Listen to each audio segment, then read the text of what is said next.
List हैं वो हमारे पास यहाँ पे शो हो रही हैं। अब हम इन्हें डेट फ़िल्टर कर सकते हैं, जैसे मैंने यहाँ पे 31 लगा दिया और यहाँ पे मैंने 1 जनवरी लगा दिया और यहाँ पे फ़िल्टर कर दिया। तो सिर्फ वही आपके पास इनवॉइसेस आएंगी जो इन डेट के बिटवीन से। अगर आपने इस पर सॉर्टिंग करनी है पे अमाउंट के हिसाब से तो आप इसे यूँ सॉर्ट कर लेंगे। कस्टमर आईडी के हिसाब से करना है तो इस पर क्लिक करेंगे तो ये सॉर्ट हो जाएगा। इनवॉइसेस नंबर के हिसाब से करना है तो भी इस तरह सॉर्ट हो जाएंगी। अब किसी भी इनवॉइस की आप डिटेल देखना चाहते हैं तो यहाँ से आपको ये डिटेल नज़र आ जाती है। इसके कस्टमर आईडी ये है, बिल ये है और इसका अमाउंट इतनी है, ठीक है। अब बैक पे जाके इसे प्रिंट करना चाहें कोई इनवॉइस को तो आप इस पर क्लिक करेंगे तो ये आपकी एक इनवॉइस प्रिंट हो जाएगी, जिसमें हमारे पास इसका remaining balance, total received amount, total amount, सारा ब्लॉक स्ट्रीट, ये सारे एड्रेसेस हमें शो हो रहे हैं, ठीक है। तो एक यूज़र के अगेंस्ट पेमेंट हम इस तरह भी कर सकते हैं। दूसरा, हम इसमें यहाँ पे रजिस्टर पेमेंट का ऑप्शन है, यहाँ पे जाके कस्टमर आईडी सेलेक्ट करेंगे तो इसके अगेंस्ट जितने भी बिल का डेटा होगा वो ले आएगा।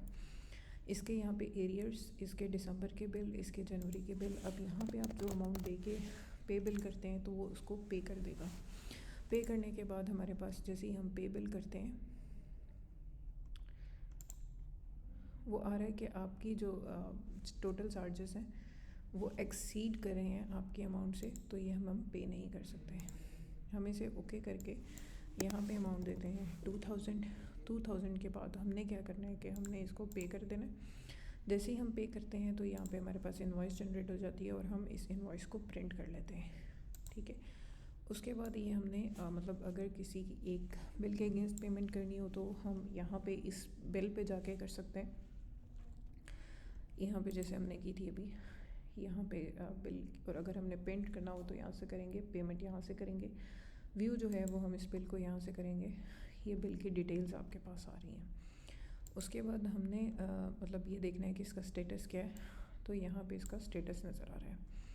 उसके बाद थर्ड ऑप्शन हमारे पास आती है कि हमने अपना एक्सपेंस जो है या चार्ट ऑफ अकाउंट किस तरह करने हैं।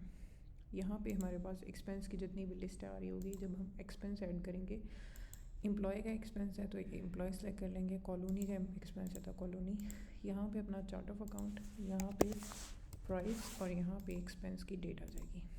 बाकी जो डिस्क्रिप्शन है यहाँ पे आ जाएगी। इसके अगेंस्ट कोई इनवॉइस इमेज अपलोड करनी है तो हम यहाँ से कर सकते हैं, नहीं करनी तो हम इसे ऐसे ही सेव कर देंगे। जैसे ही हमने ये सेव किया तो ये हमारा एक्सपेंस जो है वो रजिस्टर हो गया।